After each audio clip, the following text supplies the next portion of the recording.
Oh, you know it's going to be one of those days. This is Tim, this New York Giants Trade Talk, powered by Online Big Blue LLC. Oh, I want to just talk about Tyrod Taylor, the whole Tommy DeVito issue. I want to talk about the courage of Daniel Jones. I just... Doesn't anyone notice this? I feel like I'm taking crazy pills. I've said this before. The cesspool known as Twitter just makes me smile, just makes me laugh, just cracks me up. Because you have all these people on Twitter posting pictures of Daniel Jones a couple weeks after his ACL surgery, walking in the locker room saying, you know what? You can question his play, but you can't question his heart. Doesn't anyone notice this? I feel like I'm taking crazy pills. Having ACL surgery now is not like having it in the 60s and the 70s. Gale Sayers, who tore up his knee that fateful day against San Francisco, had a complete ACL tear, had tore other segments of the ligaments, and this was in the 60s. He had this archaic surgery, came back the next year to lead the league in rushing as a comeback player of the year. That was courage. That was a definition of courage because of the fact that it never happened before. It's never been done before. You tear your ACL now, in 2 weeks, you're back to work. I've had an ACL replacement surgery. Oh, excuse me, I rephrase that. I've had an ACL tear and an ACL surgery, which also prepared my meniscus, my mid meniscus. Came back in a year. Also had a complete ACL tear where they took my patella tendon and strung it across my ACL to make me a new ACL. And now I have 4 titanium pins in my knees because this was back in the 90s before they had all these other surgeries. But I must be a hero then. I mean, I just love it. You can't question his toughness for walking without crutches 2 weeks after an ACL surgery. Oh my God. Have we become this? I like I said, I always go back to it. I used to get so mad when I saw these reports about we're the dumbest people have voted us the dumbest fan base. Because honestly, we are. I mean, this is what we've succumbed to. This is what we are at 4-8. We are extolling the accolades of a $160 million man because he can walk 2 weeks after an ACL surgery, which is not that big of a deal nowadays. Most people just go back to work and don't say anything. Speaking of going back to work, we have our old buddy Tyrod Taylor. Were you so you're injured, you're cleared yesterday. Were you expecting you would just take back over the start? Like, were you surprised when you found out you weren't going to be the starter? No comment. Tyrod, you can tell Tyrod's not happy about it. And I understand that from Mr. Taylor. Because as an athlete and as a professional, a guy that's been in the league for a bunch of years, you want to start. You want to play. And the look and the no comment and his demeanor and his mannerisms, it just kind of you just kind of look at it for a second. You just say, well, this is a guy that's disappointed. This is a guy that's a competitor. This is a guy that wants to be on the field. When Tom Brady does it, he's a competitor. He wants to be out there. When he's yelling at people, he's trying to make his players around him better. Tyrod Taylor comes back from an injury. And he has a rookie quarterback in front of him, undrafted free agent Tommy DeVito, who has played well enough the last 2 weeks, and he does not come back and get his job back. So yes, I think I would be a little perturbed. I would be a little upset. So the question is always when you ask Brian Daboll, what's going on? Could this potentially fracture the locker room? And I think we need to let's see if we can't get the Brian Daboll clip coming up here. A reference to what he said is asking if Tommy DeVito could hurt the locker room. I don't think it hurt the locker room, but let's listen to what Brian has to say. Pro. Obviously, we know he's a pro. Yeah. Do you worry at all about the perception that it could send to the team that it doesn't give you the best chance to win? That you are looking to the future, maybe while trying to win. I'm not saying you're not trying to win. Yeah. But. No. I said I covered that yesterday. Reason why we went with Tommy, and we're moving forward. So he's just not going to answer the questions. And I've said this before about Daboll. You can be Belichickian when you win. When you are admired in a 4-8 season, or mired, in a 4-8 season, being truculent, being short, being someone that doesn't want to re-answer questions again, that just comes off kind of bad. And do I think starting Tommy over Tyrod is the right decision? Yes.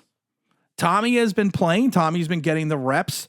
Tommy has earned the right to continue to start. He is 2-0. He's still taking an abundance of sacks. I'm worried about his throwing motion. I'm worried about what the Green Bay defense is going to do to him. I'm worried about what the Green Bay defense is going to throw at him. But as a guy who has done everything that this organization has asked him to do, yes, I think it is the right, 100% the right decision to start him. I really do. I think it's the right decision to bring him in. I think it's the right decision to keep him in the lineup. I don't think there should be any animosity within the locker room. Now, this will be a different story if the Giants lose or get blown out. And let's say, for argument's sake, the Giants are down 35-7 in the third, and you bring in Tyrod Taylor, and the game ends 35-28. Then there's going to be some questions in the locker room, but that's hindsight. I mean, hindsight's 20/20. And also the fact, I'm going to use another cliche, it's a catch-22 position. So Daboll can't win on this either way. But I think at times the way Daboll talks to the media now, like I said, it was cute last when you were 9-7-1 and you beat the Minnesota Vikings and you have a playoff win. Like I said, it was cute. We're all like, he's just so Parcellian. That's such a Belichick answer. But when you're 4-8 and you're down to your rookie quarterback, rookie undrafted free agent, it comes off as kind of dicky. If you truly want me to be honest, it comes off a little bit dicky. And I don't think that I don't think that is something we need to, I don't know. I get worried about it a little bit. I also have the clip. Well, let's listen to this clip. Let's get this clip on as well. This is Tyrod Taylor on what Brian Daboll told him for his reason to starting DeVito. Like what reason did he give? Same reason he gave y'all. That it gives the team the best chance to win, and Tommy earned it? Is that what he said? Yeah. Explain. Do you agree with that? Tommy has played, he stepped in and played well within the opportunity it's given him. Obviously, injury and time off is always tough. I would just say my injury was just had bad timing to it. Bad timing to it. I love that. I love that. But then you go into the press conference again, because like we're gonna battle this back and forth. We talk about if there's a long-term element in starting Tommy DeVito from Brian Daboll. Is there a long-term element to this decision, or is this purely about this game? Yeah, I just say let's get ready to go this game, and then we'll, like we do every week, Pat, revisit things. But Tommy's going to be the starter. So there's really so he's saying there's no long-term assessment on this. I'm sorry, I do have to come up with a bullshit button, because I think that's a cop-out. I think that's another bullshit answer. If you want me to be if you want me to be honest. And let's also hear what he says in reference to Tommy DeVito giving the Giants the best chance of winning. Decision. Yeah, I think Tommy's done a good job. He's improved in each of the games he's played. I thought he played, well the last two games, made good decisions, was accurate with the football, and he's also played two bad teams. Earned the right to play. You feel it gives you the best chance to win? Yeah, every decision we make is for that reason. See, but there you go. He gives you the best chance to win, but now you're telling me it's not a long-term question. Oh my God. You just reach the point with this franchise sometimes and this fan base that you kind of just have to shake your head a little bit. And let's hear let's see here. Let's see. I love that. Like I said, we already played the no comment clip. I love the no comment clip, but I think I got a second no comment from Tyrod. Was there a conversation, I guess, when you were talking with Daboll, what it would take to win back the starting job? No, man. So Daboll doesn't even give Tyrod the chance or the understanding to see what it would take to win back his starting job. Now, don't forget, Tyrod won you a game too. I'm not blaming also Tyrod for that loss against Pittsburgh, but Tyrod can easily be 2-0 against an actual good team as well. I'm just throwing this out there. Is that something you wanted to talk about with Daboll, or you kind of wish was brought up? No comment. A lot of times people say, it's always the look. I love the no comment, but it's always the look from him. It's always the look. He looks away. He looks to the ground. I just wonder at times, and like I said, I'm not privy to the locker room. I don't know, but is Daboll truly this great communicator with his team? And I'm curious. I just wonder about that at times. Is he truly the great? Is he truly the great communicator? Because it just makes you kind of pause a second. And then, like I said, we've talked about this before, and I never shy away from this, but there is a segment of the fan base that is just so ingrained and hyped for Tommy DeVito. And sometimes you just kind of question, why exactly?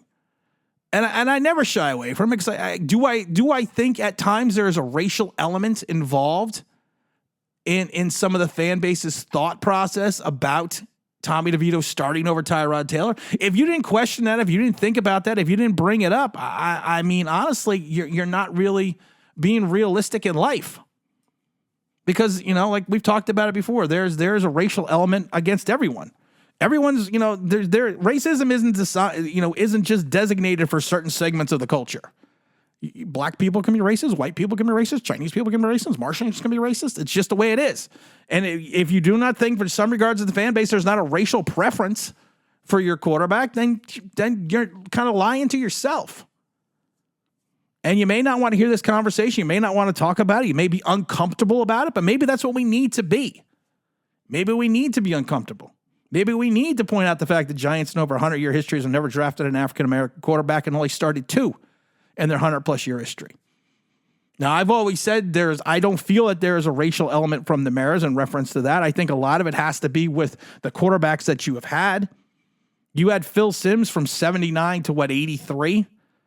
You had Eli from, 2004 to 2019.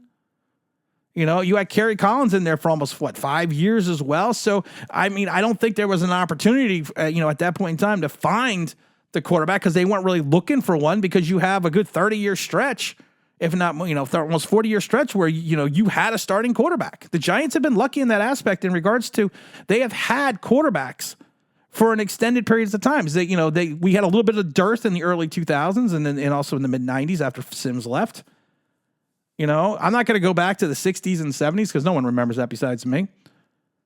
But you never, I don't think there was opportunity, to make that draft pick, especially for a starting quarterback in the first round. But you can also question the fact of what about the second round, about the third round, about the fourth round, about the fifth round, the sixth, seventh, eighth, 12th, when we went back to, when we used to have 12 rounds.